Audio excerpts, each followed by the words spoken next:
Bom, então, depois de alguns percalços tecnológicos, estamos iniciando o nosso encontro do Fórum Internacional. Deixa eu só compartilhar aqui com vocês uma tela para a gente ter mais facilidade de explicar as normas de funcionamento do nosso encontro.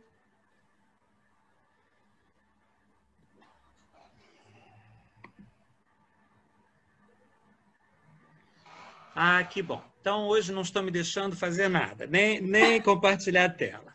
Muito bem. Então, todos bem-vindos.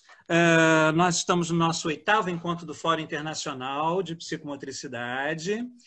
Depois nós vamos estar dando as boas-vindas dos outros promotores. Meu nome é Eduardo Costa, eu estou promovendo, junto com a professora Deise e o professor Juan, o fórum a partir da formação em transpsicomotricidade. Nós faremos, como sempre, as apresentações dos nossos debatedores durarão de 12 a 15 minutos. Logo a seguir, nós vamos trocar com os nossos debatedores, tanto dos outros fóruns quanto os de hoje, e para isso é necessário que vocês coloquem no chat as dúvidas, observações ao longo das nossas apresentações de hoje.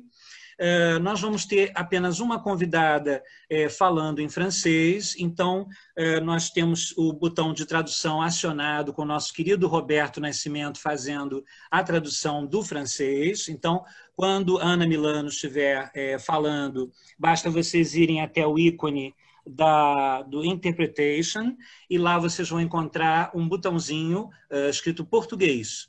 E acionando esse botão, vocês vão ouvir o áudio do Roberto Nascimento sobre o áudio da Ana Milano. O restante será em português e vocês não precisam, vocês podem desacionar, tem um off lá para vocês desligarem o botão quando estiverem escutando os outros palestrantes. Tá certo? Que mais que nós precisamos avisar? Acredito que, basicamente, é esse o contexto. Vou passar a palavra para o querido Juan e a querida Deise darem as boas-vindas e o nosso querido Juan apresentar os nossos convidados.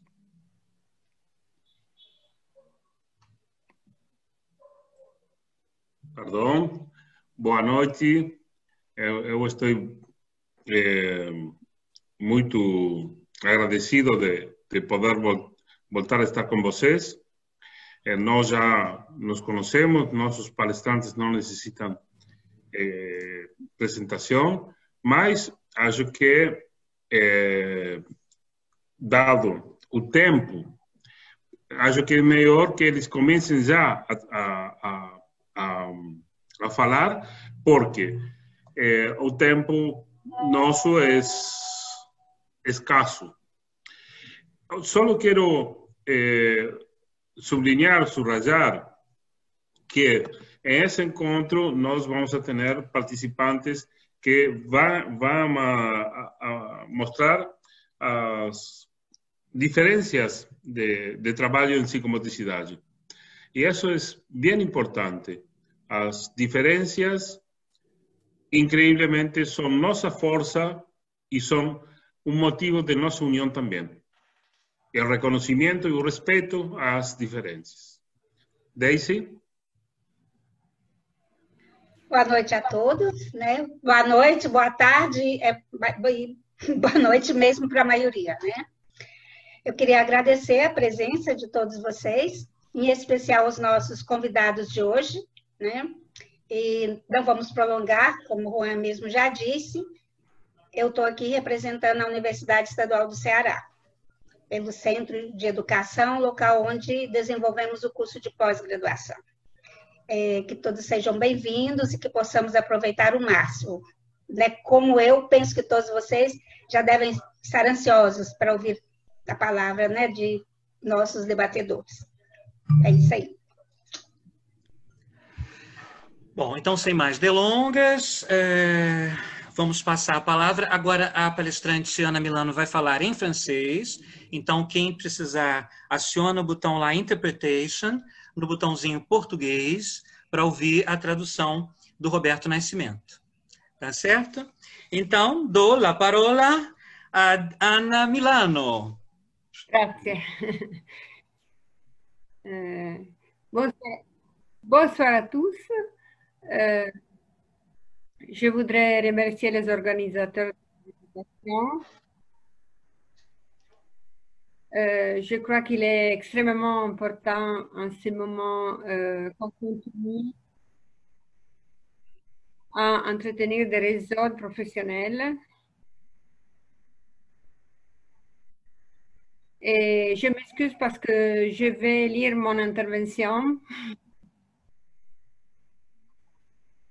Mais je parle français, mais pas assez bien pour pouvoir parler librement.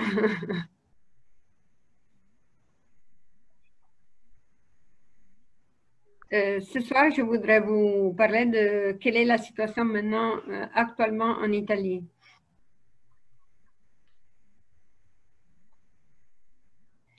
En Italie, le lockdown a duré du 21 février au 4 mai.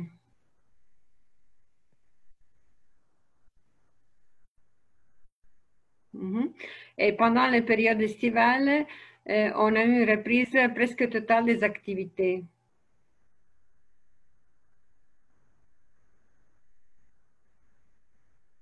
Les enfants ont pu participer aux activités de groupe organisées pour l'été.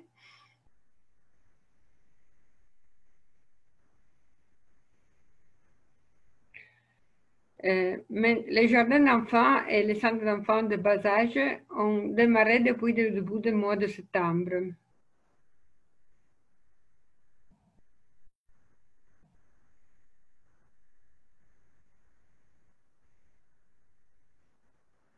Et tout cela avec beaucoup de difficultés et des méthodes extrêmement différentes sur les territoires.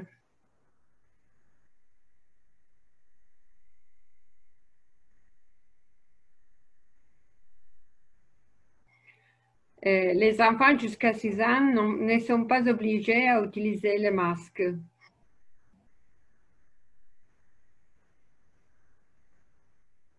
Et pour les activités de groupe, on utilise des regroupements d'enfants dans des boules qui garantissent toujours des contacts avec le même petit groupe de personnes.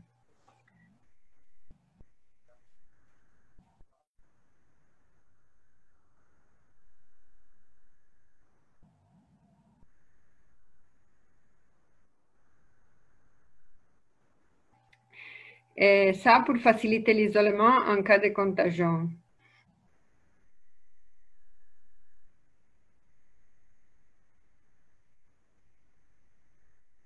À l'école, les leçons sont suivies par certains des élèves de la maison et à son tour, chaque groupe reste à la maison et la semaine suivante va à l'école.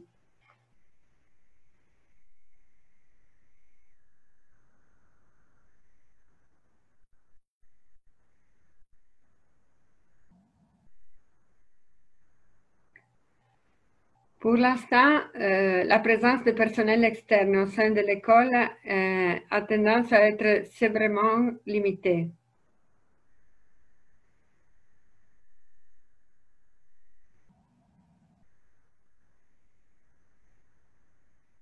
Donc, même si des demandes de laboratoire de psychomotricité ont été faites, il n'y a toujours aucune mention de début possible.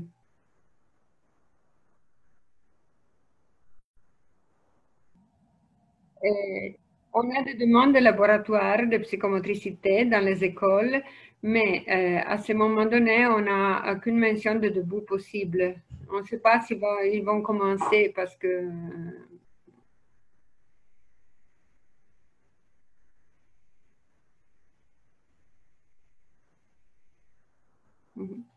Soit pour l'utilisation du matériel spécifique de la psychomotricité,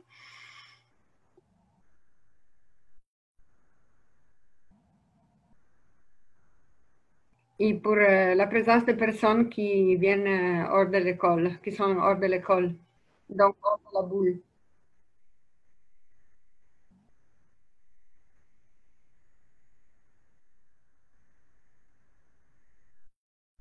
Mhm.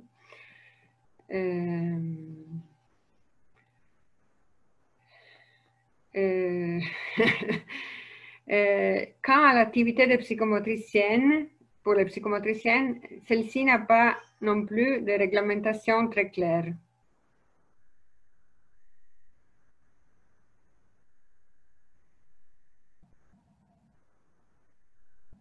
Tout le monde s'informe et fait référence à des protocoles comme ceux de l'école ou des activités de groupe.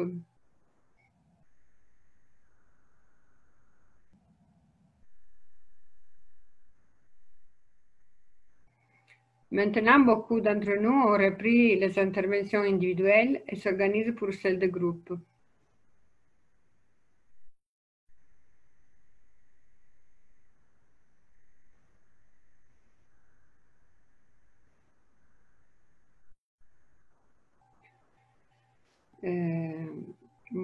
L'organisation des interventions individuelles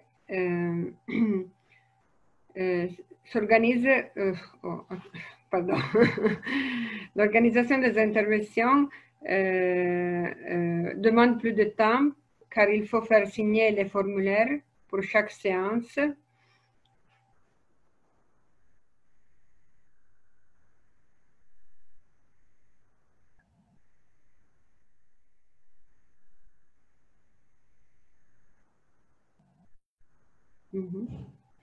Et aussi, il faut désinfecter les pièces et ventiler les locaux après chaque séance.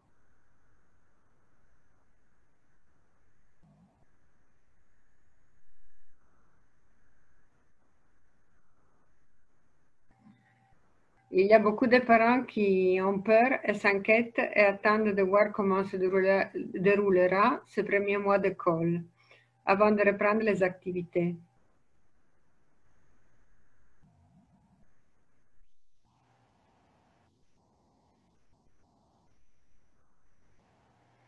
Par contre, les enfants sont très heureux d'être de retour et ont hâte de retrouver la psychomotricité.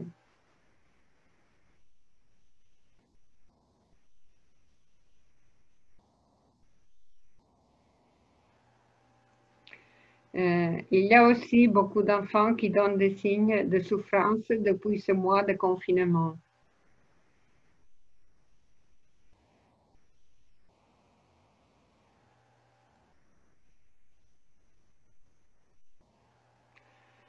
Personnellement, j'ai repris mon activité dans le studio, d'abord avec des interventions individuelles et maintenant aussi avec des groupes.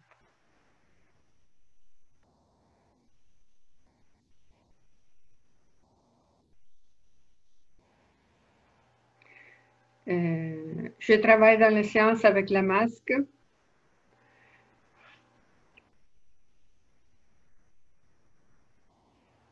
Et pour les enfants qui me connaissent déjà, il me semble qu'ils n'ont pas... Nos ajudar com a tecnologia na relação com as pessoas e também na psicomotricidade e algo mais.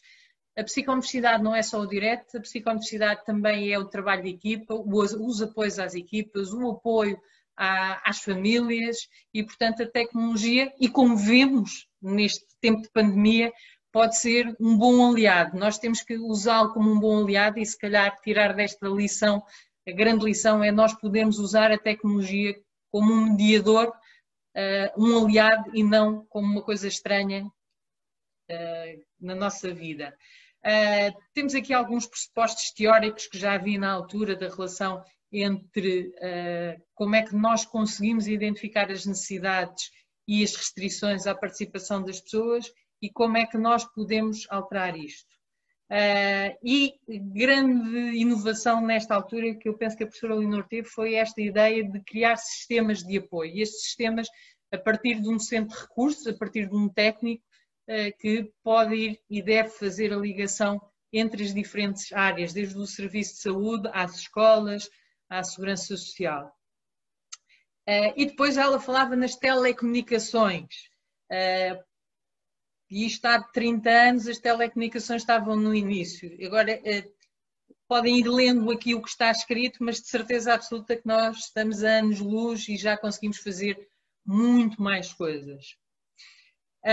Permite e pensou em fazer supervisão e acompanhamentos de caso à distância, especificamente, e isto começou muito porque a professora Leonor trabalha numa área que também me é querida e que trabalhei bastante na área da deficiência visual, em que existem poucos técnicos com formação específica para esta área, e a área da deficiência visual, a prevalência é muito pequenina e, portanto, se calhar também não se justifica a formação de muitos técnicos e, portanto, esta possibilidade de um técnico conseguir abranger uma área de apoio maior era uma ideia inovadora e que valia a pena.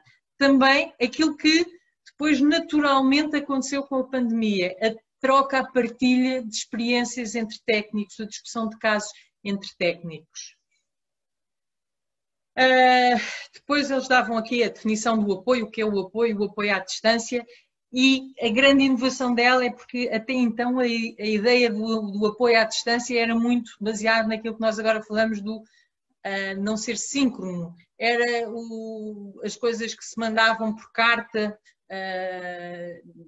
alguns apoios por telefone, mas muito pouco esta questão do ser em tempo real.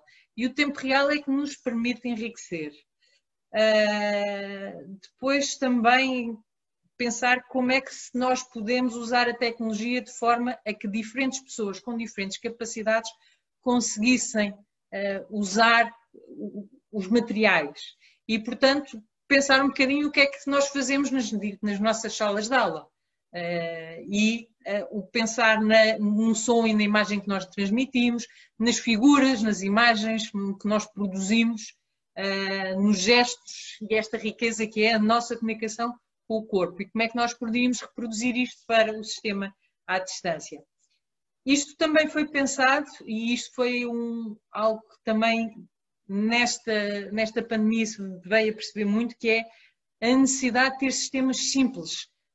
Nós precisamos de coisas, a tecnologia não deve ser complicada, nós devemos ter a coisa mais básica possível para não termos a ver, se calhar, peço desculpa, o Eduardo a tentar aproximar-se do monitor para conseguir ver. Não, a tecnologia deve permitir que as pessoas com as diferentes capacidades consigam usá-la de forma natural. Eu vou passar à frente.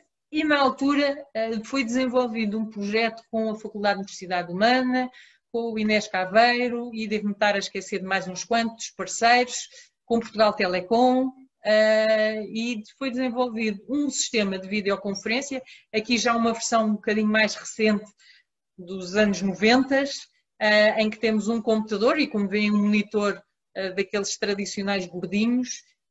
Alguns deles até cometiam a loucura de serem touchscreen já na altura. Depois com um sistema de videoconferência com base em redis, que é uma coisa que era muito inovador na altura, mas que entretanto perdeu-se porque veio a fibra, veio o cabo e, portanto, tudo isto, a tecnologia foi evoluindo, mas tinha um sistema de videoconferência que atualmente não existe. E eu tenho muita pena disto, que é um sistema de videoconferência que permite crianças e jovens e adultos e idosos trabalhar porque era muito simples, mas também permitia professores conseguirem construir materiais de uma forma muito fácil.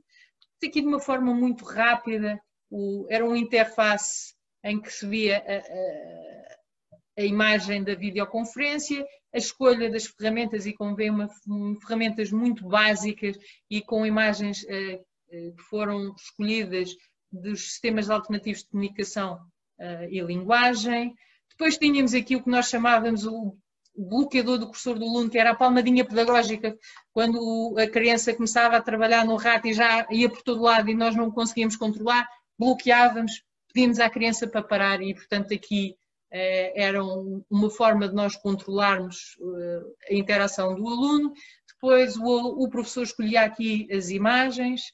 O painel de comandos, como veem, era fazer uma ligação, escolher a pessoa e pouco mais. E depois podia escolher entre ter a imagem de videoconferência grande ou pequena. Isto era uma coisa muito básica, mas que permitia fazer muitas coisas interessantes. Também permitia o sistema de videoconferência porque as pessoas da mesma equipa, em diferentes pontos, conseguissem construir e fazer trabalho cooperativo.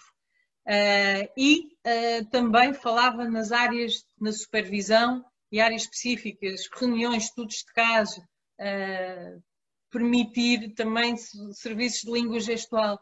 Ou seja, isto já estava pensado, não estava era operacionalizado. E há muitas profissões, como a nossa, psicometricista, que usa o corpo, que muitos de nós éramos contra a tecnologia. E eu acho que esta pandemia vem-nos dar as vantagens da tecnologia e olhar para a tecnologia como um parceiro e não como algo que nós devemos prescrever. Eu falei um bocadinho disto porque isto também vem do meu passado e quando chegou a pandemia eu estava com um grupo de profissionais, eu faço parte da Associação Portuguesa de Psicomotricidade e coordeno a equipa de uma região do país, da secção centro, e tenho uma equipa demasiado dinâmica. As miúdas cansam, gostam de fazer muitas coisas. E começámos a reunir, a falar e de repente como é que nós podemos ajudar as pessoas? E lembrarmos, vamos fazer reuniões de Zoom para ver o que é que as pessoas estão a fazer, como é que elas estão a lidar com isto, como é que nós podemos partilhar experiências de forma a conseguir ajudar exatamente nesta altura em que as pessoas estão todas perdidas. Como eu ainda hoje já disse a alguém, o raio da Covid não veio com o manual de instruções e nós não sabemos como devemos lidar com os problemas que todos os dias são novos. E, portanto, o que nós fizemos foi, vamos criar reuniões. E como eu estava lá, muitas dessas reuniões, apesar de não ser psicometricista, eu tinha esta experiência do passado. Para além disto, eu dou aulas de tecnologias de apoio há muitos anos. Eu ensinei os meus alunos a fazerem materiais em formatos digitais e, portanto, se calhar eu tinha uma maneira de ver os problemas do outro lado, não do problema dos profissionais que estão no dia-a-dia a trabalhar com o corpo e, de repente, perderam essa ferramenta. Então, nós fomos fazendo as tais reuniões Zoom, fomos começando a habituar àquele ambiente e eu já vi aqui algumas caras que fizeram questão de me vir dizer pessoalmente bom dia, estou com saudades, ou boa tarde, estou com saudades daquela proximidade. E são pessoas que eu já não via, muitas delas há 20 anos, 30 anos, e que de repente voltaram a fazer parte do meu dia-a-dia. Eu acho que isto também foi uma coisa muito gira, esta proximidade que a pandemia nos deu e esta proximidade com as pessoas. Apesar da distância física, eu acho que o digital trouxe-nos esta distância, às vezes falta-nos um abraço, mas depois temos outras coisas. E dessas discussões e aprendizagens que nós fizemos uns com os outros, decidimos não ficar com aquilo para nós e construímos 4 manuais que saíram exatamente daquelas reuniões. São manuais que nós não consideramos como uma coisa fechada, não são verdades, ajudaram aqueles profissionais naquela altura, podem ser acrescentados, podem ser usados e, como vemos aqui, nós começámos pelo aquele que foi mais fácil para nós, porque eu e uma das pessoas que estava na minha equipa, a Catarina Branquinho, tínhamos acabado de escrever um livro de gerontopsicomotricidade, que queríamos, e vamos tê-lo em papel, andamos aqui em negociações, mas era uma área mais fácil para nós e foi por onde começámos. E como veem, temos aqui um índice e este manual é muito básico. Primeiro, na altura, fazer a caracterização, e isto foi, eu penso que foi lançado mais ou menos em março, abril. Como é que os psicometricistas estavam a intervir naquela altura? A maior parte deles estavam todos, alguns deles na área da geronto estavam muito no presencial, mas muito limitados nas atividades que podiam fazer. Como é que as pessoas idosas, especialmente as pessoas que estão em fases de demência, como é que se explica a pandemia, como é que nós explicamos que as pessoas não podem ter o abraço, como é que não nos podem ver através de uma máscara no seu dia-a-dia, porque é que eles não podiam estar uns com os outros na sala de convívio ou ir à sala de refeições. Portanto, isto foram dilemas que foram reais naquela altura e que ainda hoje estão a ser e que levantam também aqui estes dilemas éticos. Quem é que é prioritário na intervenção? Que tipo de intervenção? Como é que podemos fazer isto? Depois, muito tentar, naquela altura estavam a sair os primeiros manuais da Direção-Geral de Saúde, como é que nós podemos, naquelas normativas gerais, integrar a prática do psicometricista,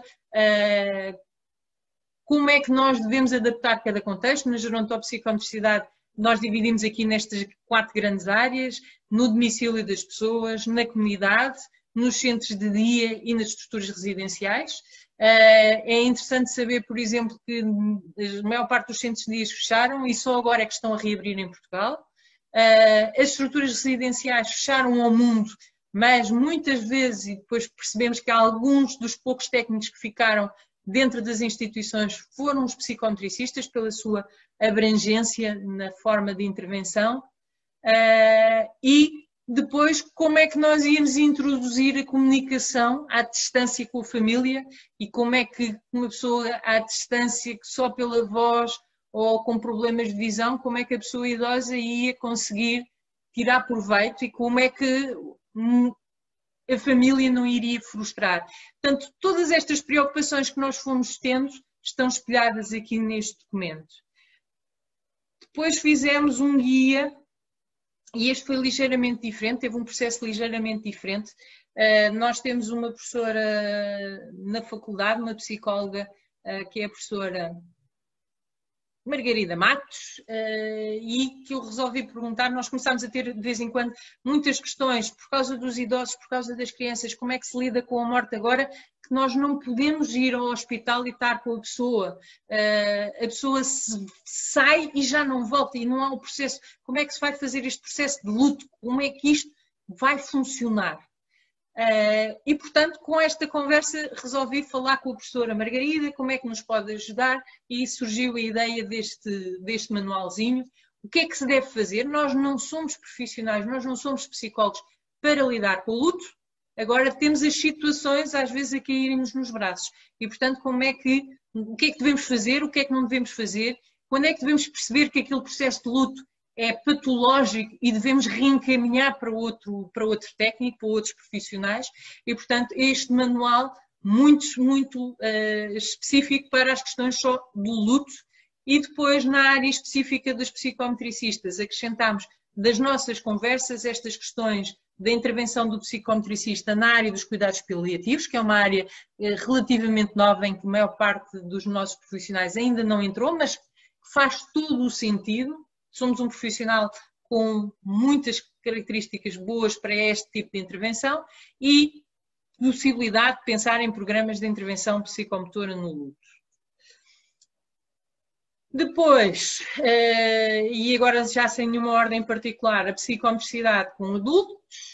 O que é que os psicometricistas estão a fazer? A maior parte dos psicometricistas com adultos que participaram nas nossas reuniões eram da área da saúde mental e, portanto, aqui este manual é um bocado uma mistura entre intervenção com adultos e a área da saúde mental e, portanto, temos aqui algumas questões bastante interessantes. Como é que se pode fazer, por exemplo, relaxação à distância? Porque era uma coisa que era premente, as pessoas, está tudo muito enervado, como é que e isso é uma estratégia que era ser muito útil e, portanto, fizemos aqui e pensámos bastante nisto. Depois, como é que não conseguimos fazer, e era importante voltar a fazer as terapias assistidas por animais e o meio aquático, porque as piscinas fecharam e os picadeiros, os cães não podiam entrar nas instituições e como é que se podia dar a volta a isto, ou não, e quais as adaptações necessárias na intervenção em equipa. Depois começaram, nesta altura, também a surgir muitas destas coisas. Muita formação online e tentámos compilar um bocadinho também dos principais recursos que nós fomos identificando. E por último, o das crianças. Confesso que foram sempre das reuniões mais participadas. Há mais gente em Portugal a trabalhar com crianças e, portanto, foram das reuniões que se calhar não foram tão produtivas porque havia mais gente a falar e, portanto, acabava por não ser tão reflexivas como as outras, mas saiu daqui muitas coisas também interessantes. Como é que se pode explicar a pandemia a crianças, como é que se deve adaptar a videoconferência para uma criança e para fazer uma intervenção, uma ação individual, uma ação de grupo. As coisas foram acontecendo naturalmente e estão aqui algumas coisas bem definidas. Outras ainda faltam por fazer. Se calhar seria interessante voltar a fazer algumas reuniões, fazer um ponto de situação, como é que nós estamos a fazer agora o regresso às escolas, o regresso muito ao presencial, mas se calhar em determinadas coisas, se calhar nós precisamos ainda de manter a distância.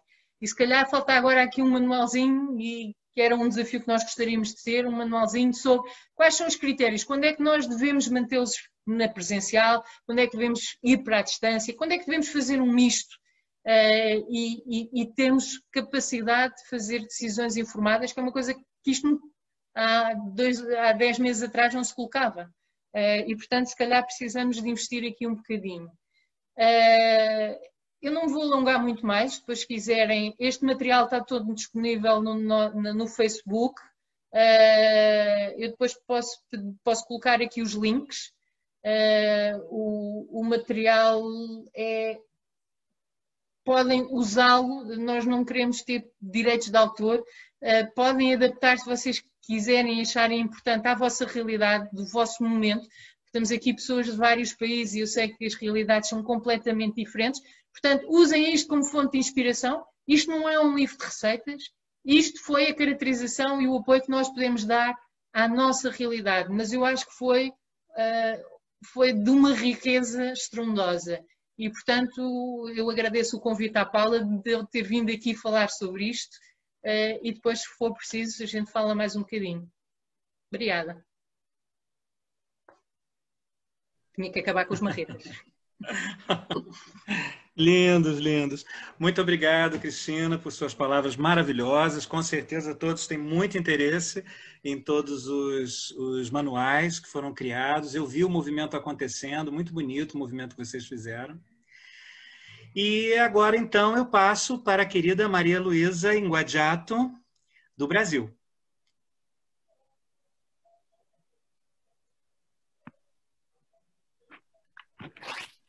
Boa noite a todos. Interessante aqui escutando nossos colegas aqui falando cada um do seu ponto de vista, né? Mas é interessante porque eles acabam se cruzando um pouco com o que eu pretendo discutir também hoje, né? Trazer para a gente discutir. E eu queria primeiramente agradecer, né, a participação deste fórum. É uma honra para mim estar aqui com vocês, né? Essas trocas têm sido muito enriquecedoras, né? E apesar desse momento social, sanitário e político que a gente vive, ele é único, né? Porque ele está possibilitando exatamente isso que a Cristina defende, né? O uso da tecnologia como uma forma de nos unir, né? De fazer esse intercâmbio, né? E isso tem sido feito, e eu tenho me sentido parte de uma rede de psicomotricistas nacionais e internacionais, como eu nunca tinha me sentido antes, né? Então isso é um ponto a favor, né? Mas também a virtualidade também traz questões, né? E é dessas questões que eu também pretendo discutir. Eu acho que esse momento também é muito importante, né, para o fortalecimento da nossa profissão aqui no Brasil, justamente porque é um momento de reconhecimento. E a criação desse fórum foi muito importante para fortalecer isso, né, esses laços entre nós. E eu gostaria de agradecer a Deise, ao Eduardo, ao Juan, né, por depositarem confiança no trabalho que eu venho desenvolvendo, me dando aqui a oportunidade da gente dialogar um pouquinho. Aí eu fiquei, assim, tantos temas, né, foram falados aqui, que eu fiquei pensando, assim, um pouco o que trazer, tá? E começando aqui a compartilhar uma tela. Vamos lá.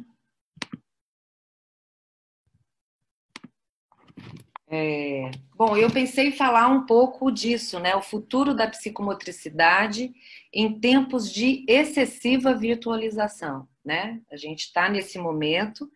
E para pensar sobre isso, né? Eu não posso deixar de falar que eu falo de uma psicomotricidade de orientação psicanalítica, né? Mais especificamente lacaniana.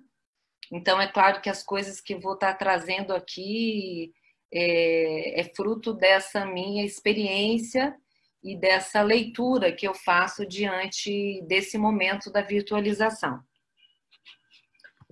Então, diante disso, né, eu não poderia deixar de pensar numa frase de Contardo Caligares, né, que ele fala que o sintoma é sempre social, né? Então, eu vou discutir os efeitos da pandemia na corporeidade dos sujeitos. Quer dizer, eu quero trazer alguns pontos sobre isso, né?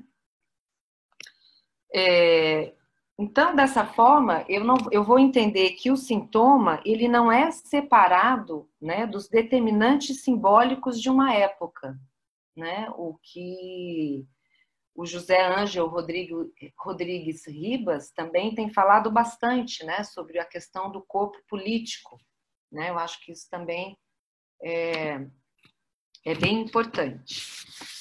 E a questão do sintoma psicomotor, né? Eu vou entender essa questão do sintoma associado a essa questão do sintoma social, tá? Então, a minha fala ela vai ser também mais articulada para as crianças, né? Porque o meu trabalho, basicamente, é muito com crianças e eu tenho observado um pouco esses efeitos, né, da virtualização neste processo e tenho observado que efeitos isso traz na corporeidade e como é que a gente pode compreender, então, os sintomas psicomotores a partir daí, tá?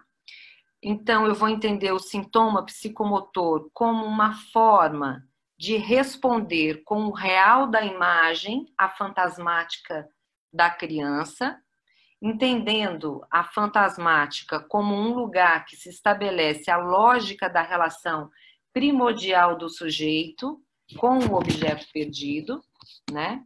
Então, os sintomas psicomotores, eles vão dizer justamente que a palavra com um valor de significante, ela ficou capturada no real da imagem, ou seja, o significante, aquilo que vai dando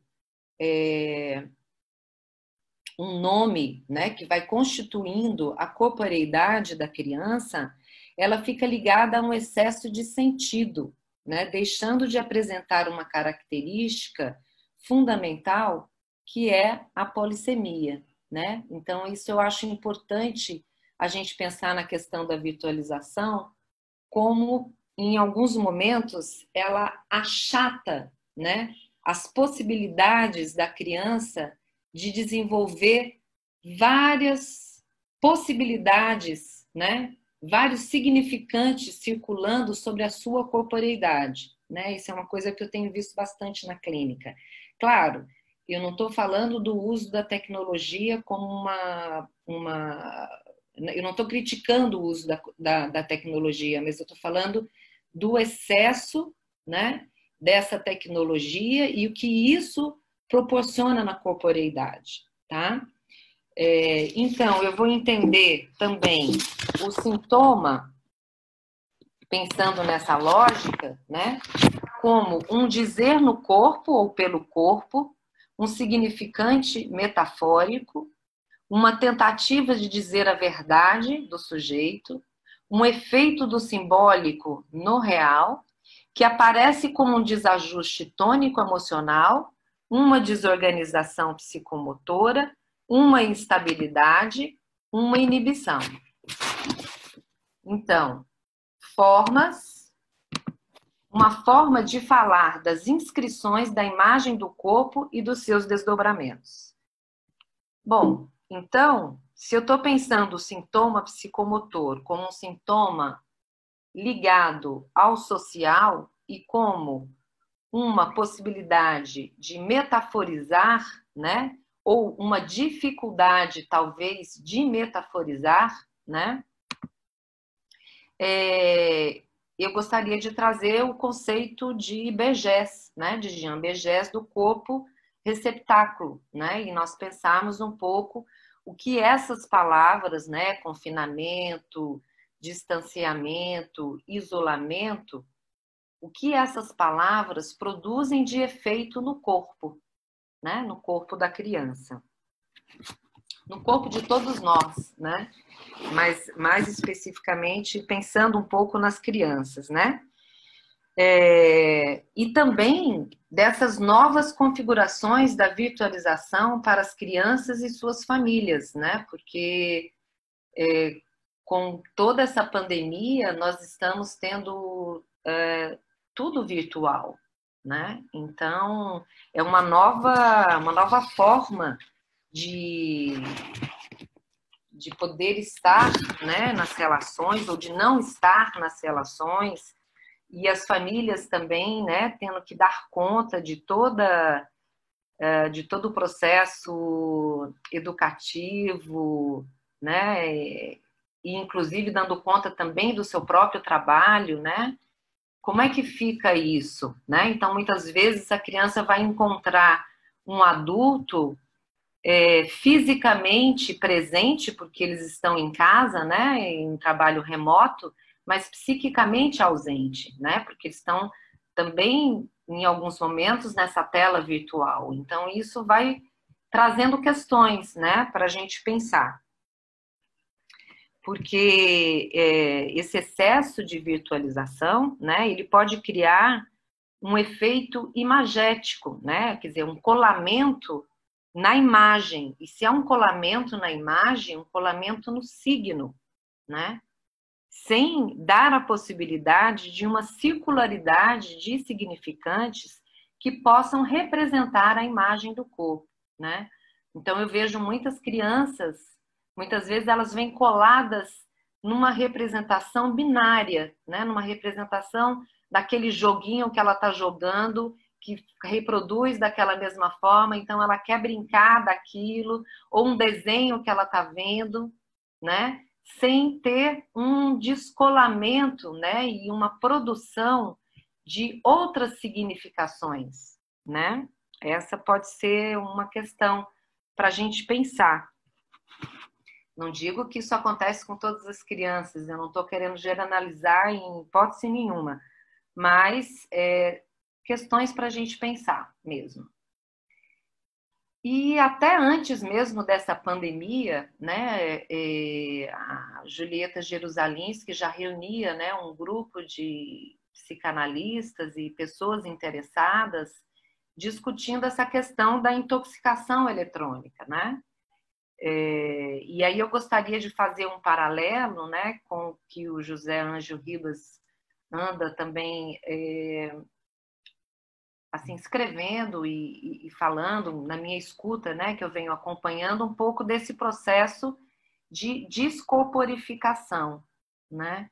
Então, em que medida essa virtualização produz um processo de descorporificação?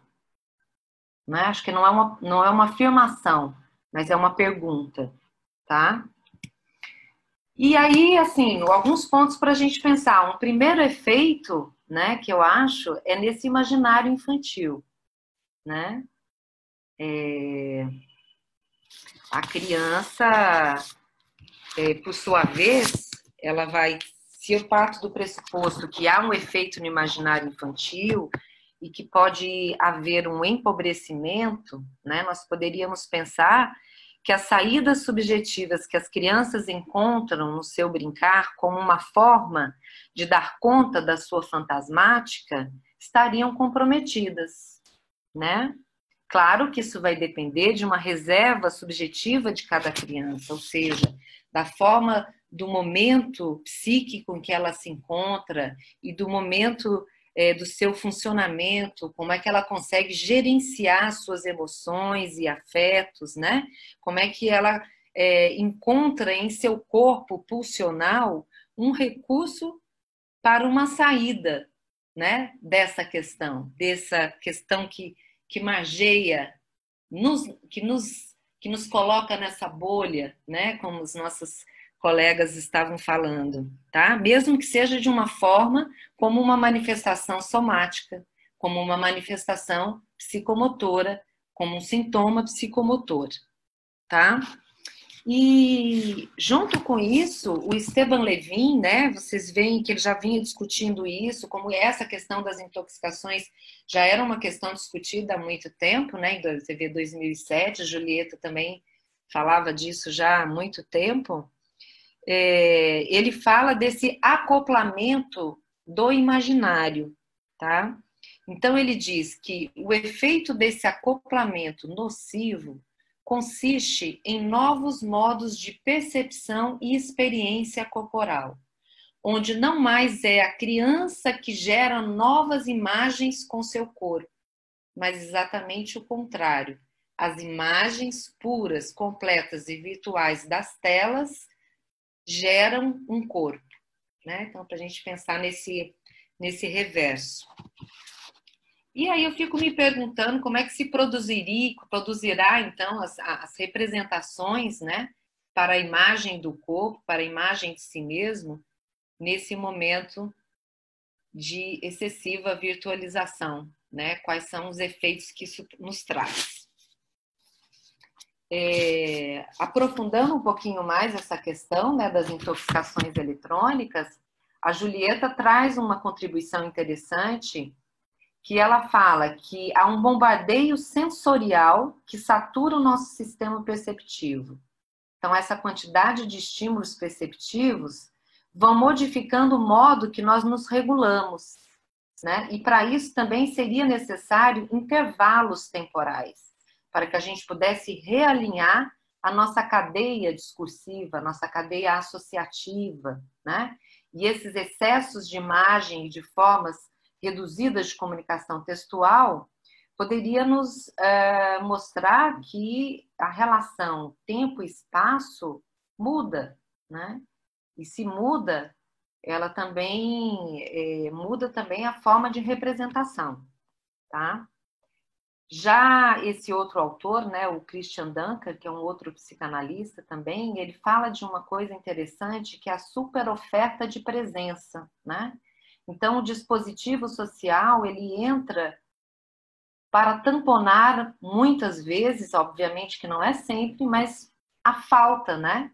Então, a criança, ela entra num circuito, né, que dificulta, inclusive, a espera, que dificulta a frustração, né? Porque ela tem uma resposta rápida àquilo, né? Então, ela não tem esse tempo de espera. Há uma velocidade de informação com pouco tempo de processamento, né? E a Julieta Jerusalense também coloca isso, né? Pouco tempo de processamento, e a gente, nessa virtualização que a gente está, eu acho que todos nós estamos experienciando isso, né? Não há um tempo para nossas elaborações, porque na hora que a gente está elaborando uma coisa, já tem uma outra coisa, né? E aquilo já está ficando também para trás, né? Então, já fica ultrapassado diante desse novo fato, tá? E concluindo esse ponto, né, o que eu queria dizer é que para que o corpo não se reduza a uma virtualidade binária, mas sim seja um corpo polissêmico, né? Aí eu trago um pouco esse desenho desse quadradinho, né, da cabeça quadradinha. E eu acho que aí, pensando no futuro da psicomotricidade, nós vamos ter muito trabalho, né? Eu acho que nós vamos ter um trabalho enorme eu acho que nós vamos entrar numa era em que a ordem somática, né, as manifestações somáticas, os sintomas psicomotores, eles vão aparecer, né, nessa pós-pandemia, nesse retorno das crianças às aulas, né, e essas questões todas que nesse aprisionamento também, né, do corpo, nesse processo de, se a gente pudesse pensar com um processo de descorporificação, né, descorporização. Bom, mas também eu gostaria de colocar mais um ponto para a gente debater, né, que ao mesmo tempo em que eu estou trazendo essa discussão das intoxicações eletrônicas e a descorporização com relação a isso, eu também me vi obrigada em alguns atendimentos online em psicomotricidade, né? Porque logo que nós paramos da pandemia, eu fui muito taxativa e disse, não há possibilidade de psicomotricidade online, né? E fiquei meses assim, sem realmente dando um respaldo às famílias e tudo, né? Mas não atendendo as crianças propriamente dita. E algumas crianças começaram a me fazer uma demanda, né? E eu achei isso interessante, eu me vi assim, um pouco... Vou interromper aqui para a gente poder se ver, né? Eu achei isso interessante pensar, porque eu fiquei bem em conflito com isso, né? Mas como elas demandaram, eu comecei a atender e que me levou a um questionamento, né? Eu comecei a pensar a questão da intervenção psicomotora no espaço online, né? Claro que isso é um tema que a gente precisaria muito tempo para desenvolver, e o que eu vou falar aqui é uma coisa muito rápida e uma coisa também que eu pensei a partir das experiências de atendimento online que eu tive, né? E talvez não seja nada muito novo, mas eu gostaria de compartilhar. Pensando nessa questão da intervenção online, né, onde o corpo sai de cena, né? Você não tem a corporização do jogo psicomotor com a criança, da relação ali, né? Então, dos mediadores da comunicação. Então, me deparei, né, que a voz e o olhar foram os principais objetos mediadores desse movimento do atendimento online, né? Num primeiro momento, eu fiquei criando um espaço, né, e tentando ver se eu conseguia situar meu corpo longe e perto, né? Porque tem essa coisa da câmera e como é que a criança também te captura e tudo isso. E eu fui me deparando que, na verdade, o que eu tinha que ficar era muito próximo mesmo. E o que estava em questão ali, claro, porque eram crianças que também já tinham uma relação comigo, né, transferencial, um trabalho já feito, era o olhar e a voz. Então, a gente poderia pensar na pulsão escópica e na pulsão invocante, né? E eu fiquei pensando que, principalmente na pulsão invocante, porque eu acho que a pulsão escópica, o olhar, é um tema que a gente discute bastante na psicomotricidade, né? Que o olhar que dá bordas na imagem do corpo, e a gente está sempre muito discutindo isso. Mas e a voz, né? Eu acho que a voz é não sei, pelo menos para mim, eu não sei para vocês, mas a voz para mim foi uma descoberta, tá? A voz é muito poderosa, né? E eu fiquei pensando, a voz do psicomotricista, sustentando, né, uma circularidade nessa pulsão invocante com a criança, invoca a criança a perceber seu próprio corpo, né? Ela invoca a criança a se escutar, porque a invocação supõe que existe uma alteridade que possa advir de um sujeito. Seria chamá-lo, né, chamado a tornar-se. Então, eu penso que o jogo online, a gente poderia pensar se seria possível, em alguns contextos, ser sustentado pela incidência da pulsão invocante no corpo da criança, na voz do psicomotricista. É uma questão que eu trago para a gente pensar. E, claro, se eu considero que a voz pode promover uma circularidade na pulsão invocante que devolve à criança, né, uma percepção de si mesmo, de seu próprio corpo, tá? Então, eu vou trabalhar aí com um ajuste tônico, eu vou trabalhar, claro, se tiver uma transferência, com reposicionamento da imagem corporal e, claro, desenvolver também possibilidades de esquema corporal, por que não?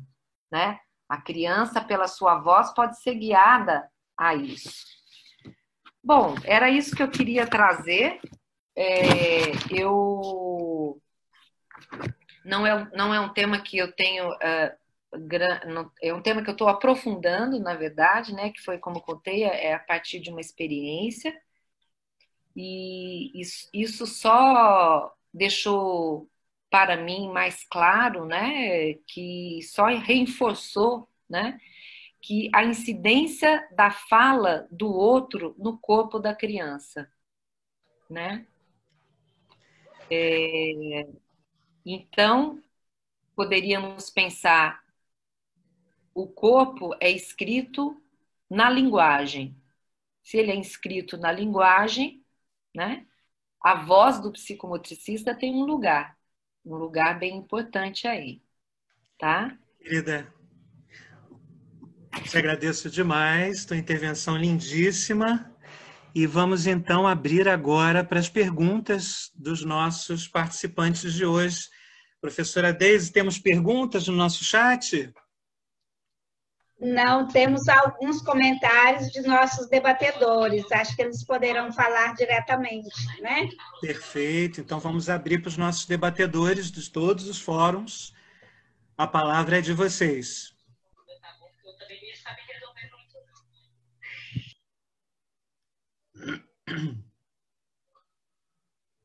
Quem gostaria de trazer suas observações?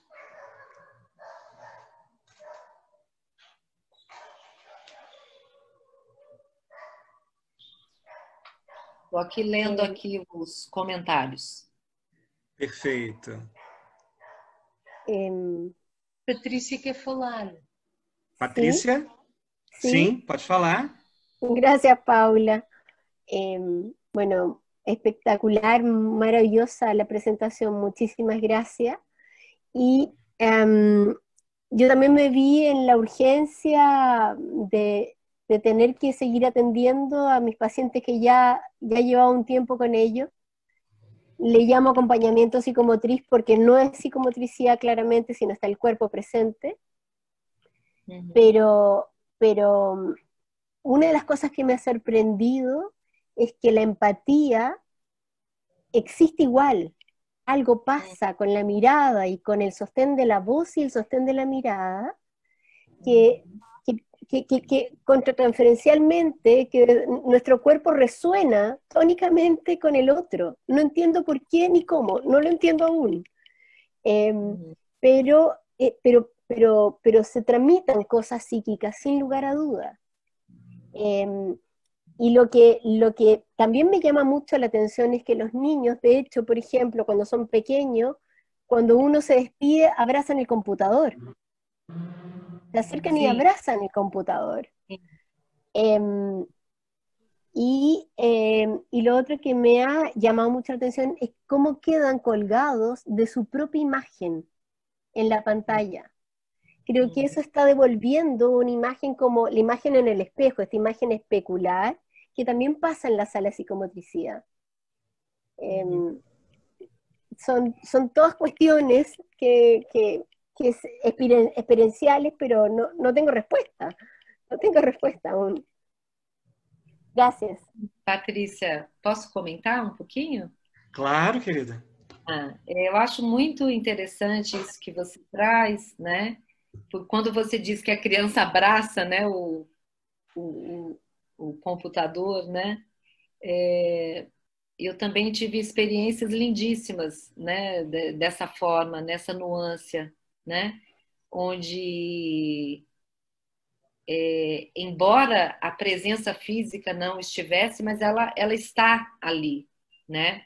E eu acho o que permite isso, na verdade, eu não acho que isso funcionaria de qualquer forma, ou assim, eu acho que a transferência é muito importante, né? O momento em que a criança se encontra dentro do seu processo terapêutico, né? Então, essas crianças que eu atendi foram muito poucas, foram umas 3 crianças que eu realmente abri, porque foi uma solicitação delas.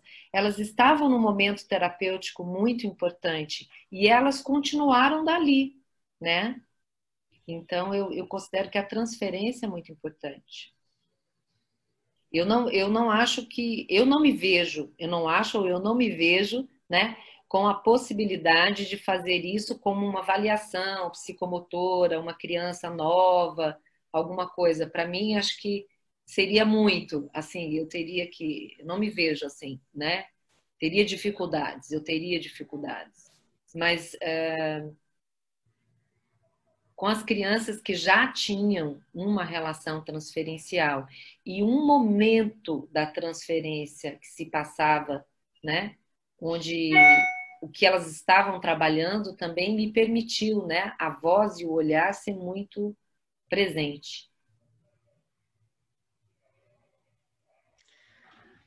Cristina quer comentar? Ana Milano?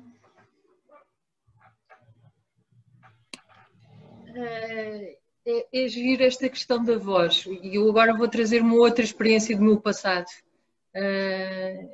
Eu trabalhei com crianças cegas e uma coisa que elas me ensinaram foi a importância da voz.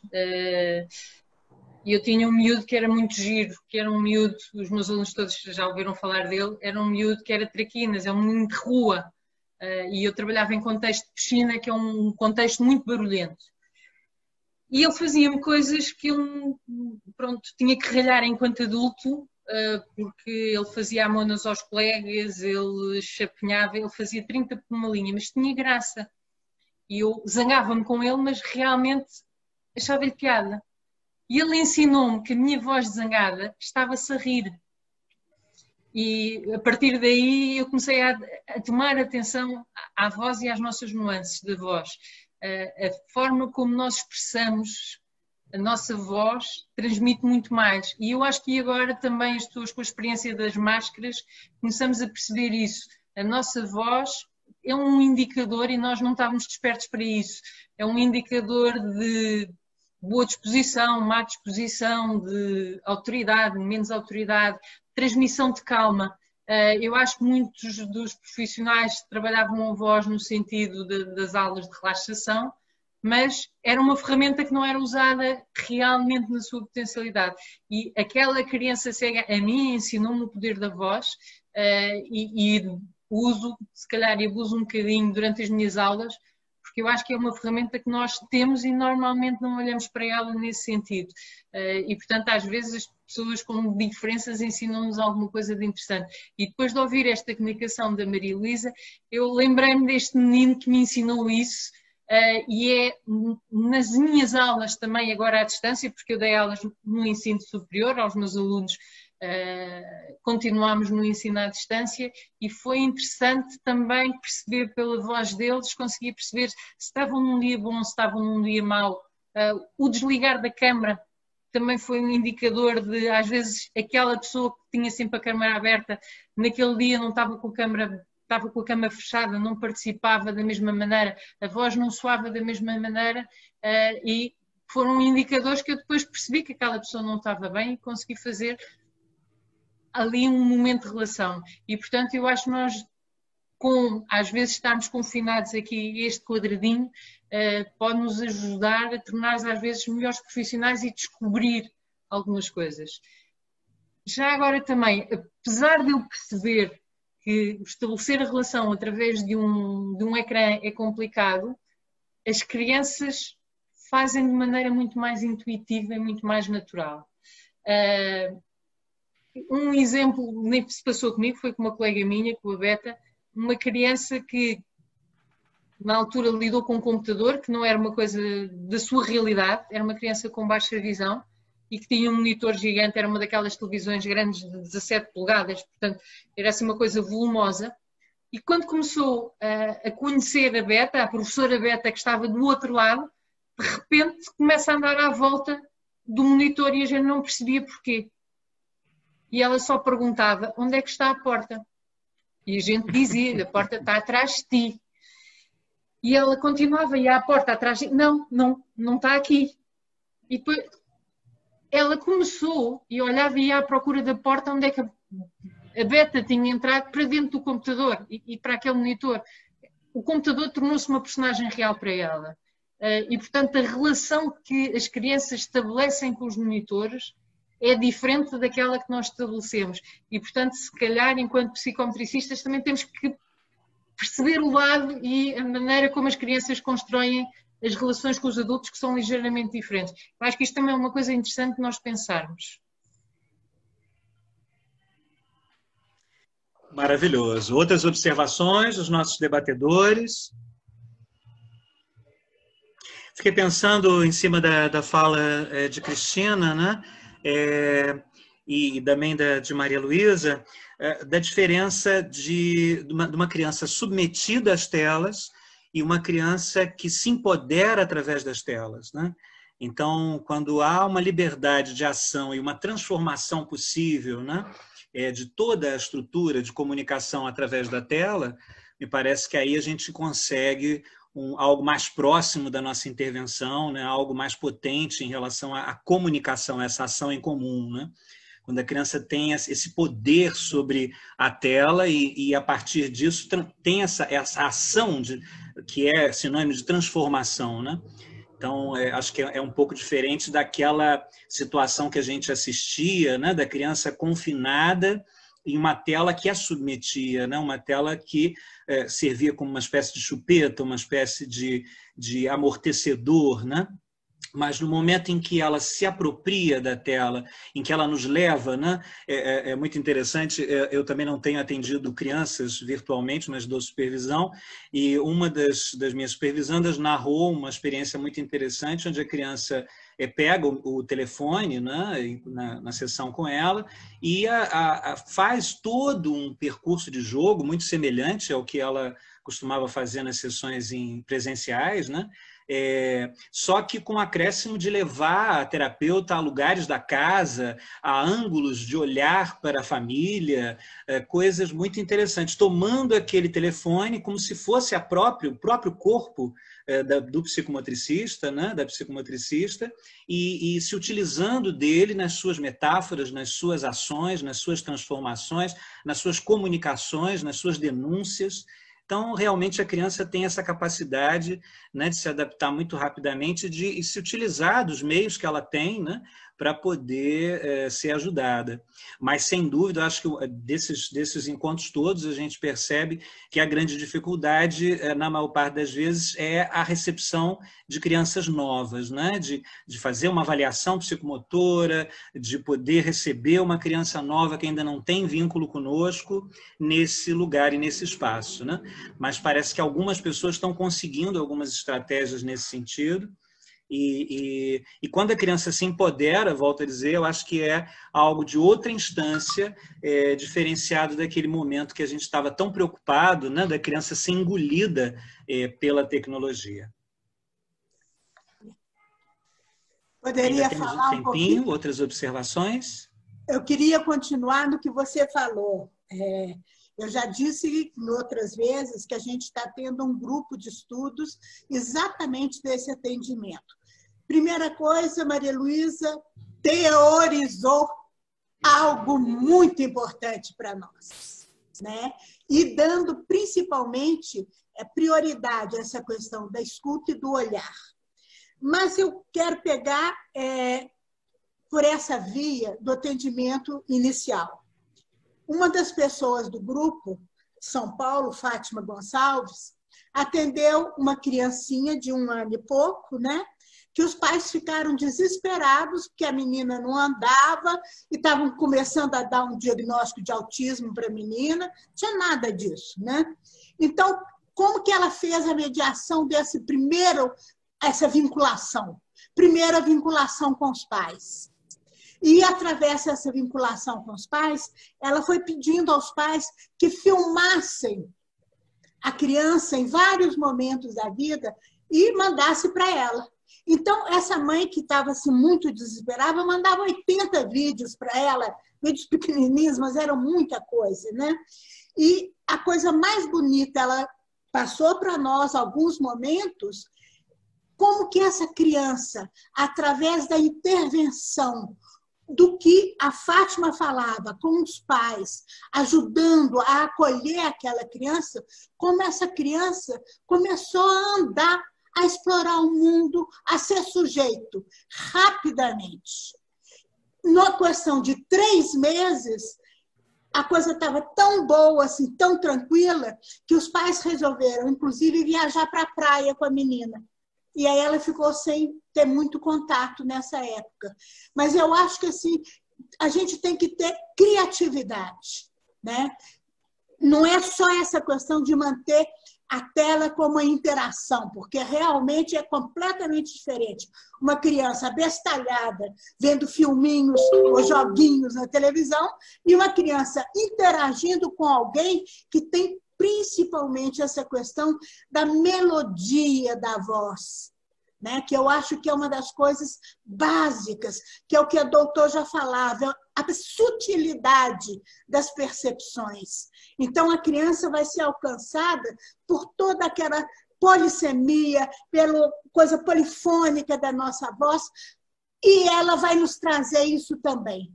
Não só com as modulações da voz dela, mas como do corpo. Né? Pegar o smartphone, correr para lá, esconder, são as coisas que a criança faz. Gostei demais de hoje assim, encontrar essa teorização tão clara, Maria Luísa. E as outras, gostei demais de ver a prática de todas as duas. Tá? Obrigado, querida Suzana Cabral. Outras observações? Questões para os nossos debatedores também.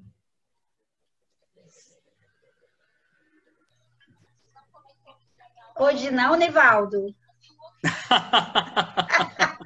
Vai cutucar o nosso querido Nivaldo. Olha, eu sei que Suziane colocou aí no chat que ela quer falar, então dou a palavra para ela. Saiu bem. Suzy. Pode cadê falar? Você? Tô aqui. Pode dar. Boa noite para todos. Eu aqui me senti alimentada, né, com a fala de cada um de vocês, porque de alguma forma me acolheu com tudo que eu tenho passado, né, e vocês também, com certeza, com esse processo que a gente vem vivendo. E, assim, o que eu percebo é que não só aqui no fórum, como em vários outros, né, locais, está sendo muito discutido sobre dificuldades e possibilidades do virtual. E sempre nós estávamos, de alguma forma, na espera de como vai ser o presencial, como vai ser o retorno. E eu vou um pouco de trás para frente, né? Quando a Maria Luísa fala da voz, né, e do olhar, me tocou muito, porque eu também trabalho com bebês da faixa etária de 4 meses até 2 anos. E a voz, ela é muito representativa e muito importante nesse processo. E, assim, saindo do virtual e pensando no presencial, eu sinto agora como um desafio maior do que esse que a gente está vivendo em virtual. Porque a nossa presença está sendo mascarada e está sendo, de alguma forma, ocultada. Porque nós estamos usando, eu chamei de capacete, para tentar aproximar um pouco com os brinquedos, enfim, com os objetos. E eu comecei a retornar à instituição, né, para trabalhar. Eu comecei a retornar para trabalhar, porque eu não sinto ainda fazendo o trabalho, um quadro de trabalho que eu fazia. Mas isso também eu estou respirando, porque eu aceito que não é possível agora no momento. A possibilidade é outra. É pensar na criatividade que a Suzana coloca, né? É pensar de como vai ser essa comunicação e principalmente como o meu corpo se encontra. E assim, o que eu percebo é que esse capacete, ele dificulta essa voz, porque a tua voz, ela é uma vibração, como se fosse uma vibração, e ela é robotizada. Me parece que todas as vozes são iguais, quando eu escuto das colegas adultas, né? E as crianças, elas estão um pouco meio que perdidas. Com essa percepção, depois de tantas reuniões virtuais que a Cristina colocou, né, o quanto nos encontramos virtual, tentando pensar, fazendo o protocolo, colocando no papel, quando a gente vai na prática, é outra coisa. Eu pedi um óculos, colocar um óculos, não usar mais o capacete, óculos e máscara. E o que é interessante, quando a Mônica coloca a questão da transferência, é que as crianças que já tiveram contato comigo há meses atrás, com o óculos e ouvindo a voz, eu sei que difícil com a máscara, elas reconhecem, mas elas reconhecem, não sei se é a Suziane, porque eu levo um objeto que desde o início, ele é um objeto intermediário da relação, né, que é um cachorrinho chamado Estopinha, mas, assim, esse cachorro, eles não estão podendo pegar, porque a gente não pode usar materiais de pano, materiais de pelúcia, isto é, estamos cheios de restrições. Então, assim, a minha pergunta é partindo do guia da Cristina, né, que ela coloca assim no guia, né, que tem lá no guia, como explicar a pandemia às pessoas idosas. Aí eu me perguntei, como explicar e vivenciar a pandemia com a primeira infância? E assim, quando o nosso corpo vai para a ação desse presencial, que para mim não é novo normal, para mim é uma nova realidade. A gente precisa se trabalhar, precisa se implicar e tentar, né, perceber, porque realmente assim, nós estamos né, cheio de não pode, mas assim, a gente está se deparando ali com um sujeito, né, uma criança que está, como é que a gente chega, né, até ela, porque, para finalizar, né, a musiquinha tocada na instituição é sem abraço, sem beijinho, sem aperto de mão. O que sobra? Né, assim, de relação, de conseguir chegar, concordo, o olhar e a voz. Onde está minha voz? Atrás de uma máscara. Onde está meu olhar? Para mim, atrás de um óculos, mas para muitos, por trás de um capacete. Então, realmente que eu vejo que a psicomotricidade tem muito a trabalhar, sabe, diante dessa realidade. Mas também a gente precisa respirar e parar, porque todos nós estamos muito envolvidos nesse virtual, vamos fazer, vamos reunir, vamos pensar, e a gente não para pensar em nós mesmos. E assim, gostei muito mesmo da fala de cada uma de vocês. Muito obrigada. Obrigado, querida Suziane. Outros comentários? A Suzy fez uma pergunta, né? Na verdade, alguém se habilita? Ficou cortado para mim, eu não ouvi o final.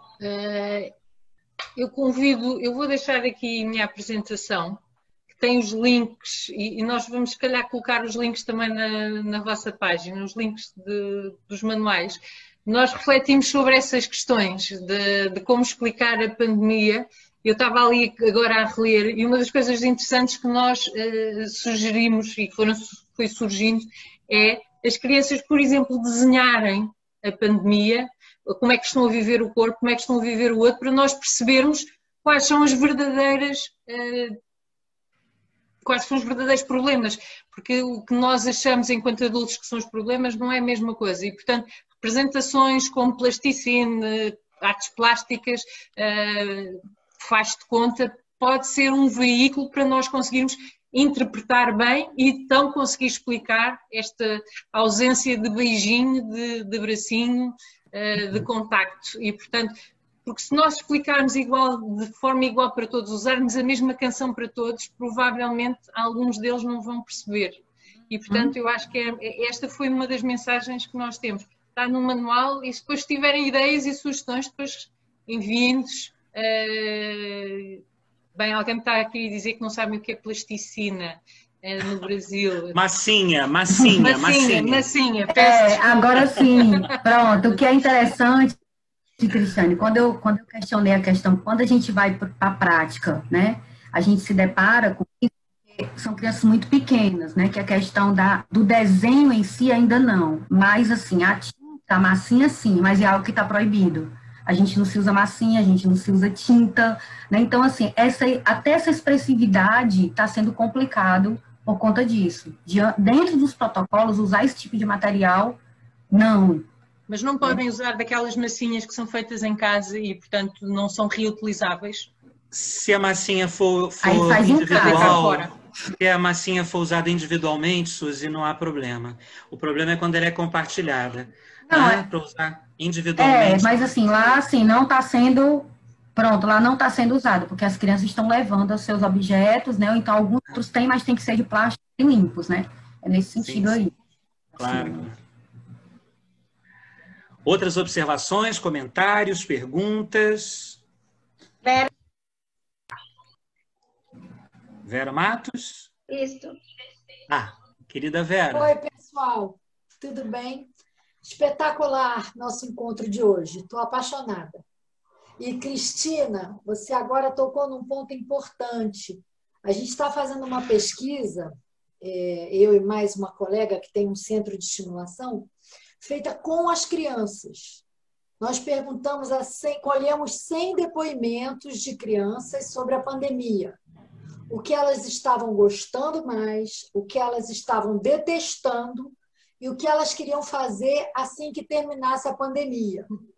E a gente está montando, vocês precisam ver a pureza e a beleza que essas crianças responderam. Então, a gente está montando os gráficos e a gente deve apresentar o artigo em breve. Mas é muito interessante porque as pequenininhas, né, de 2 a 5, queriam muito explicar o que era o coronavírus. Então, elas diziam o que elas queriam, quero brincar mais, estou feliz porque estou com papai e mamãe, né? Então, muitas crianças muito felizes de estarem em isolamento com seus familiares, né? As mais velhas, os adolescentes não queriam falar, nós fomos até 14 anos. Não queriam falar das coisas do corona, não. E a primeira coisa que eles mais queriam é estar com os amigos, né? Foi o que eles querem fazer assim que a pandemia terminar. Então, essa pesquisa está muito interessante. A gente está trabalhando nos dados e ninguém escutou as crianças. A gente escutou higienistas, infectologistas, médicos, terapeutas, sociólogos, antropólogos, mas ninguém deu voz às crianças, né? E aí a gente está fazendo esse trabalho. Eu queria compartilhar com você que você falou do que eles estão dizendo, né? É isso aí. Maravilhoso, Vera. Vamos ficar esperando ansiosamente. Está quase pronto, está no forno. Que bom, que bom. Alguma outra contribuição? Ainda temos mais um tempinho. Vera, esse contraponto aí que você traz, né, que as crianças estão muito felizes, né, de estar com seus familiares, né, muito interessante isso também, né? Muito. E, de repente, aquilo que era terceirizado demais o tempo todo, né, que a gente vive um momento também de terceirização de tudo, né? Isso. Os pais tiveram que agora realmente assumir isso, né? Então isso fortalecer os laços também é bem interessante também, né? Como efeito desse momento pandêmico mesmo também, né? Muito legal. E a gente tem crianças que responderam do Canadá, de vários estados brasileiros, de Portugal, a gente tem algumas crianças de Portugal, quer dizer, filhos de brasileiros, né, que estão em Portugal. E eu acho assim, foi surpreendente a resposta que a gente obteve pela simplicidade, sabe?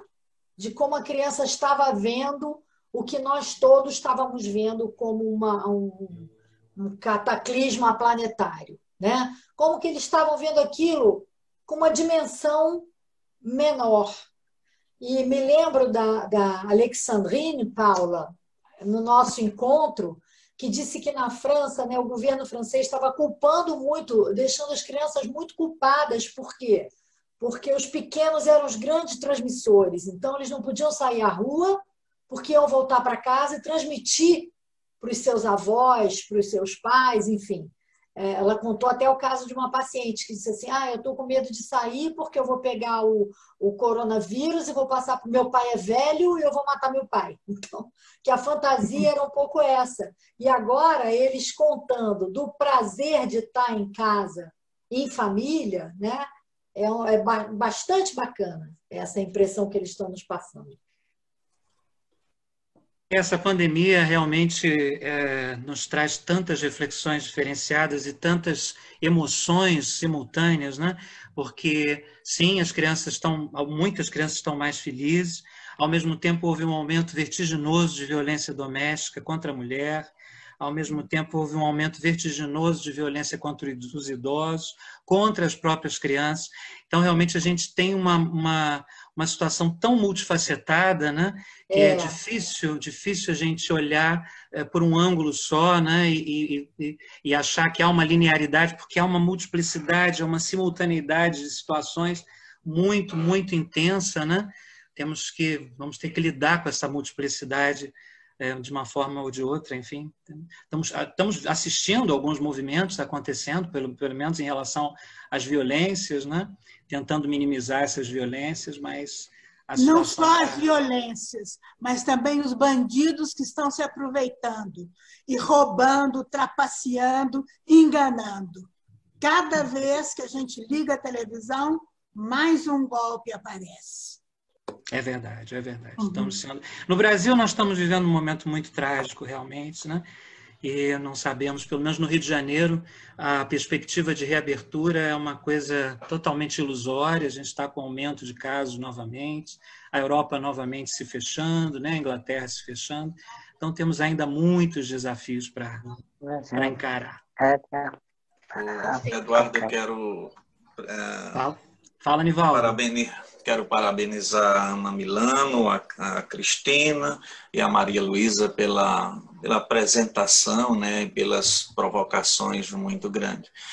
E assim, escutando vários colegas, de certa forma, eu trago, né, uma reflexão. Eu acho que temos falado muito pouco sobre essa grande massa de produtividade que nós temos vivido ultimamente, né? E eu acho que é uma forma que a gente tem de elaborar nossa própria angústia frente a esse obscuro que não sabemos, não é? Eu acho que é isso mesmo, né? Uma forma de poder elaborar essa angústia que é muito difícil, porque há muitas eminências, né? Eu vi esse exemplo de uma criancinha que diz, né? Eu não posso sair de casa porque eu vou matar a minha família, né? Isso é um processo de angústia que a gente tem que elaborar, né? E eu acho que, ainda bem que temos essa criatividade, eu acho que esse fórum, tantos escritos, livros, tudo isso é uma forma de a gente elaborar e entrar em contato, né? Ou, pelo menos, transitar, né, dentro da criatividade que foi falada aqui. Como nossos pacientes passa. Então, é uma forma que nós temos de elaborar essa angústia. Eu só queria fazer essa observação, porque isso me toca, porque tenho percebido muito isso em todos nós. Né? É uma forma que a gente tem, né, e de sair um pouco disso, né? E você, Eduardo, traz aí a questão do nosso país.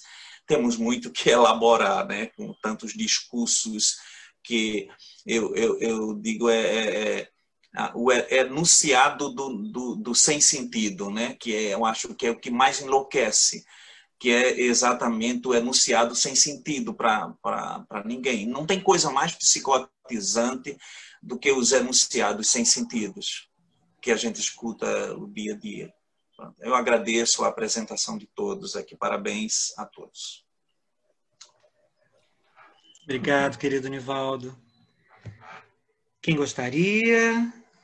Olha, Miguel Sassano fez uns comentários interessantes. Você não gostaria de falar? De hablar? Sí, yo estaba pensando los primeros encuentros, todos teníamos miedo porque no sabíamos qué iba a pasar, decíamos no vamos a poder hacer nada sin el cuerpo de los chicos, sin nuestras manifestaciones, y yo hoy me quedo asombrado porque veo los aportes de Ana, de Cristina y de María Luisa, y digo, caramba, ya nos animamos a hacer cosas que no esperábamos, y que la voz de alguna manera reemplaza el abrazo, no es lo mismo, pero que por lo menos coyunturalmente nos está sirviendo, y revalorizo, digamos, la voz como producción corporal que nosotros no tenemos tan presente en nuestro trabajo de consultorio, porque más que nada prestamos atención a la acción, al movimiento, al tono, y cómo en este momento la voz está apareciendo como esa producción que nos acerca a los chicos, ¿no? Eso me parece muy lindo, y cómo esperanzadoramente todos cambiamos nuestra postura del no saber qué hacer al empezar a querer hacer cosas, ¿no? Aún con las situaciones de los diversos países, qué sé yo, acá llevamos 6 meses y medio de cuarentena y en otros lados también, y otros ya están saliendo. Entonces ahora empezamos a ver matices de la situación, y eso es muy valioso. Yo al principio tenía un pánico que no iba a pasar nada, no íbamos a poder hacer nada, y ahora estoy gratamente sorprendido que hay mucha gente que está haciendo cosas muy valiosas, y eso yo para adentro decía, qué creativos somos los psicomotricistas, ¿no? Podemos inventar cualquier cosa. Eso era la sensación que tenía. ¿Cómo podemos hacer con una máscara, un barbijo, y el chico viene y nos abraza? ¿Qué cosa, no? Es interesantísimo. Ahí eso tiene que ver con la empatía, con la forma que tenemos de trabajar, con la forma que tenemos de acercarnos a los chicos, y eso queda siempre, así como queda la voz, de que esos niños que nos reconocen aún con la máscara, también hay algo que los chicos saben que nosotros les podemos dar, y que por ahí no se lo pueden dar otro, que es el abrazo, la compañía, la cercanía, y aunque no se lo demos, ellos saben que se lo estamos dando. Esas son las ideas que se me cruzaron en este rato. Estoy muy contento por lo que he escuchado, muy contento, me hace rever un montón de cosas. Yo era muy pesimista con lo que iba a pasar, ¿Ustedes recuerdan? ¿Sí? Muy pesimista. Sí, qué maravilla, qué maravilla. Bueno, qué bueno. Quando Maria Luísa estava falando sobre a questão da voz, eu fico me lembrando da época que eu trabalhei muito com a questão da saúde mental, né, as crianças psicóticas, autistas, e a comunicação muitas vezes se iniciava, né, à distância, porque muitas vezes o toque era completamente impossível, e pela voz, né, pela imitação das emissões vocais da criança, e como elas muitas vezes se sentiam surpreendidas, né, com a imitação respeitosa, obviamente não invasiva, onde ela podia ecoar, onde nós podíamos ecoar aquilo que ela emitia, né? Então, sem dúvida, é um instrumento muito, muito potente, é um envelope, né, muito interessante que sempre traz uma ponte possível, né? Muito, muito bonita mesmo. E é isso, acho que talvez estejamos inventando, né, realmente uma nova psicomotricidade, porque estamos inventando uma nova vida, né? Estamos inventando uma nova maneira de viver, porque, lamentavelmente, mesmo quando essa pandemia finalizar, ela é só um ensaio, como disse o nosso diretor da OMS, né? É só um ensaio para outros desafios que nós precisamos enfrentar. Então, é a nossa união que vai favorecer isso, né? É a nossa possibilidade de comunicação, de ação em comum que vai poder gerar essa grande reforma, que de alguma maneira já estava na hora de acontecer, né? Não em relação à psicomotricidade especificamente, mas em relação à nossa sociedade. Bom, já estamos no finalzinho do nosso encontro. Queria passar a palavra para a professora Deise e o professor Juan para as suas considerações finais, para que eu possa já mostrar o nosso próximo encontro, convidar a todos para o nosso próximo encontro do dia 7 de novembro. De outubro, perdão. Só foi em novembro. Deise, Juan.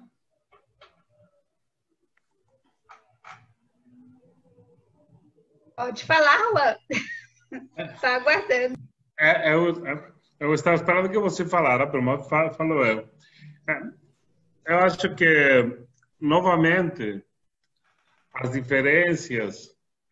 diferentes contextos permitem ampliar nosso olhar.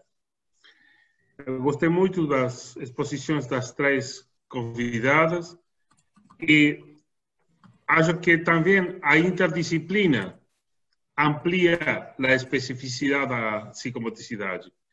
Penso que o trabalho de Cristina, eu gostei muito que ela indicou, eu não sou psicomotricista, eu sou professora de psicomotricistas. É uma sociedade que nós necessitamos. A interdisciplina em nossa formação.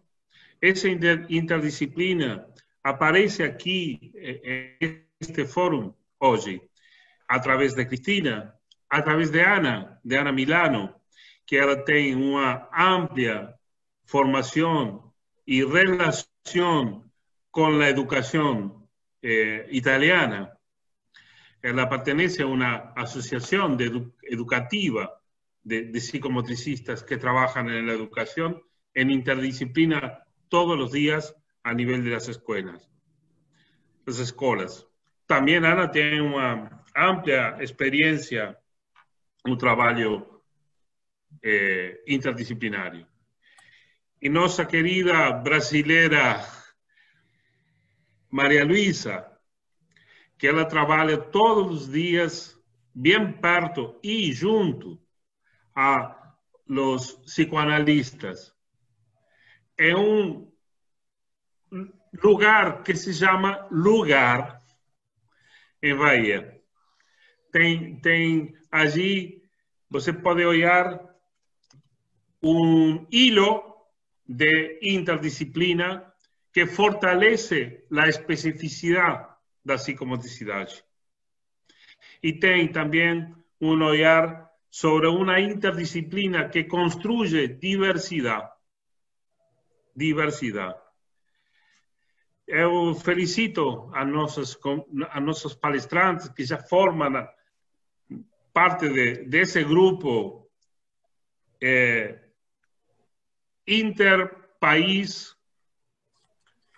intergeracional, intergênero e interdisciplinar. Obrigado a vocês. Poxa, depois da fala do Juan, já disse tudo, né? Mas eu gostaria imensamente de agradecer nossas palestrantes, inicialmente, Ana Milano, Cristina Espadinho, Maria Luísa. Achei fantástico. Parece até que vocês combinaram para que as coisas, né, pudessem fluir da forma que fluíram. Excelente mesmo, vocês estão de parabéns. Muito obrigada. E gostaria também de agradecer, assim, de coração, o nosso grande amigo Roberto do Nascimento, porque se ele não tivesse aí, eu não teria podido entender a fala da Ana Milano. Foi fantástico. Roberto, muito obrigada. Tá? E é isso aí, vamos contar com você em outros mais, né? E eu queria aproveitar, gente, já que a gente está terminando, queria reforçar o convite a vocês para o dia 2, lançamento em português, né, do livro Psicanálise para Psicomotricistas, que é uma orientação corpórea para a educação e a clínica. No dia 2 de outubro, às 18 horas no Brasil, às 22 horas em Portugal, 23 horas na Espanha. Contamos com a presença de todos vocês. Eu queria também, não tenho anotado aqui, mas família pode me ajudar. Amanhã, Juan, amanhã, 18 horas, onde você vai estar? Pode falar, por favor? Vai falar Marcela Carta.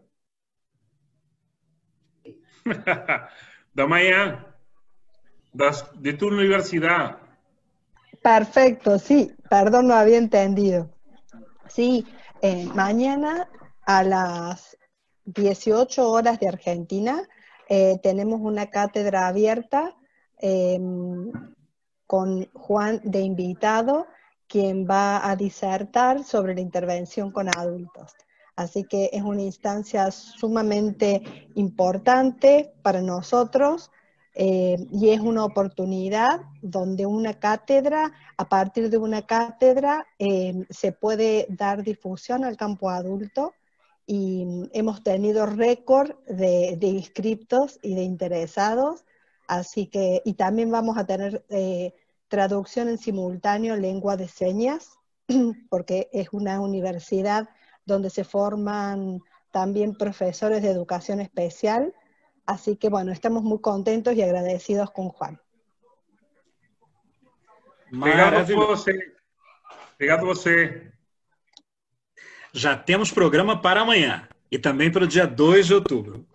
Deixa eu parar aqui com a nossa gravação para que eu possa... Todo dia, né, Eduardo? Ele diz, para mim, a questão não é saber se estamos seguros que o futuro será melhor. A questão é saber se a emergência de uma nova barbárie é possível. É a história da luta entre aqueles que são pela união, pela democracia, pela fraternidade e aqueles que são pela destruição e pela separação. As forças de Eros contra as de Thanatos. Eu escolho Eros. Tomemos partido pelas forças do bem, porque aconteça o que acontecer, manteremos ainda pequenos oásis, ilhas de resistência. Pequenos vagalumes brilham na noite. Eu não digo que tudo vai se iluminar, mas já é um bom sinal. Querido... Muito bonito. Hã? Lindo. Lindo, né? Ele é maravilhoso. E convidamos, então, a todos para o dia 7 de outubro, onde estaremos recebendo o querido psicomotricista Gustavo Vasconcelos, a querida psicomotricista Anne Vacher-Gatzel e a querida psicomotricista Laura Bettini. Contamos com a presença de todos e esperamos que o encontro de hoje tenha sido ótimo para todos. Nós amamos receber vocês mais uma vez. E agora, aquele nosso velho ritual, né? Abram microfones, abram câmeras, vamos nos despedir, mandar os nossos beijinhos e abraços psicomotores, para que a gente se encontre no dia 7 para assistir a esses maravilhosos conferencistas. Um beijo Roberto, no coração e boa quinzena. Falei para você, você nem ouviu, né? Fala, querida. Roberto, eu falei para ele com ele, ele nem me ouviu. Ele não está... Ele está trancado, ele não tem como falar. falar. Está trancado, por isso que ele não fala. Coitado. Está ouvindo, Elis? Está escutando. Você só pode escutar, não pode falar. Eu vou libertar ele, vou libertar ele. Deise, a sua voz está invocante, não se preocupe. A sua voz está chegando até ele. É muito remédio que eu tomei. Em breve você vai receber a resposta. Você receberá a resposta. Já está processando aí. Está processando. Muito obrigado, Roberto, mais uma vez pela ajuda. E um beijo no coração de todos. Vamos nos despedir? Tchau, tchau, um abraço. Tchau. Cadê o buquê de Tchau, boa noite, queridos. Tchau. Boa noite. Valeu. Apesar de não termos conseguido a transmissão, depois o vídeo vai estar lá na página. Tá bom. Bárbara, perfeito. Tchau. Grande abraço. Tchau. Tchau, pessoal. Tchau. Beijos. Beijo. Vou desligar.